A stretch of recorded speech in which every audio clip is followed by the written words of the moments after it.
यार ये नहीं हो सकता कि कोई बंदा जो कत्ल हो जाए और जिस पर सबसे ज्यादा शक हो वो उस वक्त 2000 मील दूर किसी दूसरे शहर में बैठा लोगों से मिल रहा हो, खाने खा रहा हो और वो ये सब कुछ प्रूव भी कर सकता हो। जाहिर है आप भी मेरी तरह फिर यही कह रहे होंगे कि ये तो हो ही नहीं सकता, ये नामुमकिन है। लेकिन 2003 में कैलिफोर्निया के शहर बेकर्सफील्ड में यही तो सीन हुआ। एक हंसते खेलते घर में 5 लाशें मिली और इनमें एक 6 हफ्ते का बच्चा भी शामिल था। सबकी उंगलियां एक ही तरफ थी, लेकिन वो बंदा उस स्टेट में मौजूद नहीं था। अब यहां से आगे जो होगा वो आपको ये सोचने पर मजबूर कर देगा कि क्या कोई इंसान वाकई एक ही वक्त में 2 जगह पर हो सकता है या फिर शैतान ने उसे कोई नया रास्ता दिखाया है। हुआ कुछ ऐसे कि जुलाई की एक तपती दोपहर थी। जॉनी हार्पर, उसके 3 बच्चे और उसकी मां चर्च से वापस आए थे। अच्छा, ये फैमिली चर्च रेगुलर जाती थी, यानी दुनिया इधर की उधर हो जाए ये चर्च जाना छोड़ते नहीं थे। 6 जुलाई 2003 संडे के दिन ये मॉर्निंग सर्विस में तो गए, लेकिन जो दिन की दूसरी सर्विस थी यानी लेट आफ्टरनून या फिर अर्ली इवनिंग, उसमें ये नजर नहीं आए। अब ये पहला मौका था कि इनकी मिसिंग पड़ गई। जो इन्हें जानते थे वो हैरान हुए कि ये कैसे मुमकिन है, लेकिन फिर उन्होंने सोचा होगा कि शायद किसी वजह से वो यहाँ ना आ सके हों, सर्विस मिस हो गई हो। लेकिन फिर मंगल के दिन की जो प्रेयर थी ये उसमें भी नजर नहीं आए, तो अब जरा मामला सीरियस हो गया। जॉनी की बेस्ट फ्रेंड हेस्टर कैरन ने ये डिसाइड किया, ये तय किया कि वो जाकर अपनी दोस्त से मिलेगी।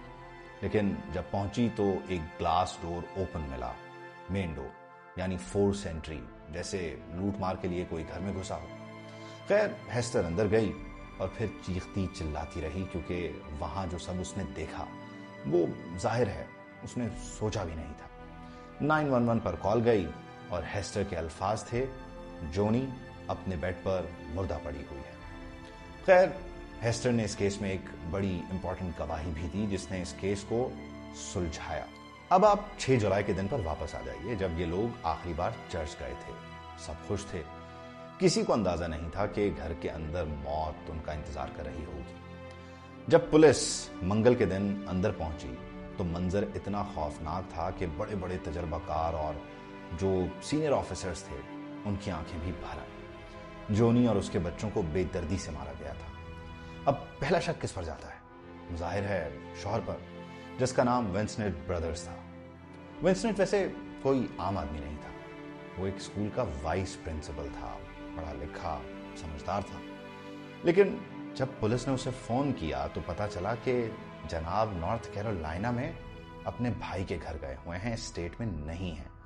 फ्लाइट की टिकट्स मौजूद थीं, वहां के लोग भी उसे देख चुके थे और यहां तक उसने वहां पर शॉपिंग भी कर रखी थी, यानी ये प्रिंट और प्रूफ भी मौजूद था।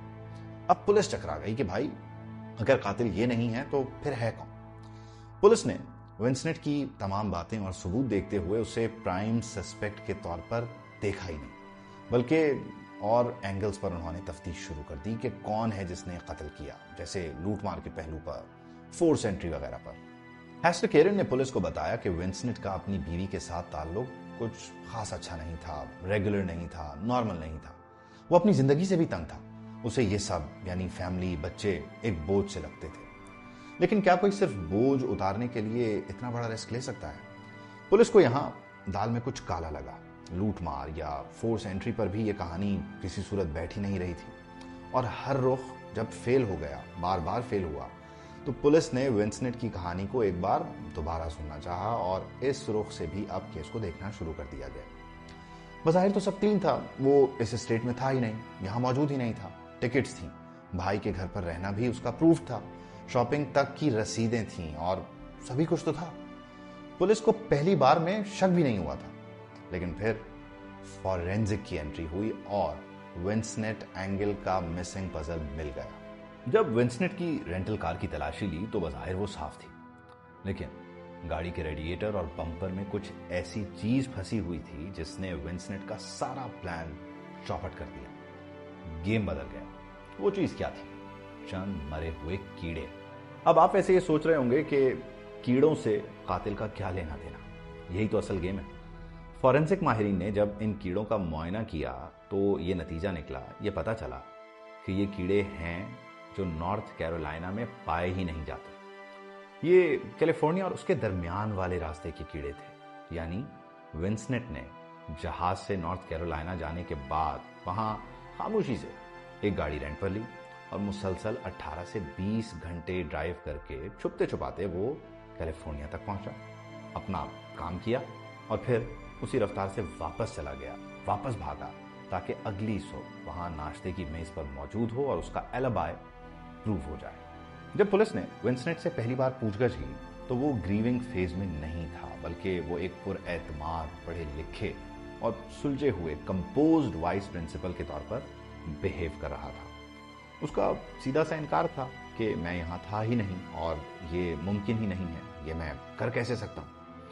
उसने पुलिस को अपनी फ्लाइट की टिकट्स दी, वहां पर शॉपिंग की रसीदें दिखाई, नॉर्थ कैरोलिना में अपने भाई के घर कयाम के भी उसने सबूत दे दिए, बल्कि यहाँ तक हुआ कि वो वहां एक मकामी जिम में भी गया, वो इसलिए ताकि सीसीटीवी कैमरों में उसका चेहरा आ जाए और वो ये साबित कर सके कि वो वहां नहीं था। उसने बड़ी सफाई से झूठ बोला कि उसने गाड़ी सिर्फ और सिर्फ मकामी तौर पर घूमने के लिए, इस्तेमाल करने के लिए ली थी, और वो यही कहता था कि 4000 मील का सफर इतने कम वक्त में करना नामुमकिन है। और यही वो खुद एतमादी थी जिसने उसे आखिर तक अपने गुनाह से इनकार करने पर मजबूर किए रखा। विंसनेट ब्रदर्स की शख्सियत के वैसे दो रुख थे। बाहर की दुनिया के लिए वो एक बहुत ही मोतबर, मुअज़्ज़ज़ उस्ताद था, लेकिन इंटरनली वो एक खुद गर्ज वुमनाइजर था।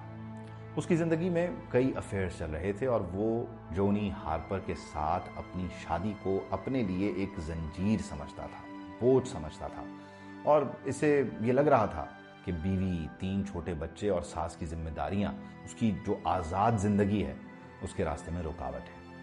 वो इन सब से पीछा छुड़ाना चाहता था, लेकिन उसे ये भी डर था कि अगर वो तलाक देता है तो इस सूरत में उसको ये बोझ फिर भी उठाना पड़ेगा, यानी बच्चों का खर्च तो उसे देना होगा। लेकिन जितना विंसनेट खुद को ज़हीन समझ रहा था, कानून उससे 2 हाथ आगे ही था।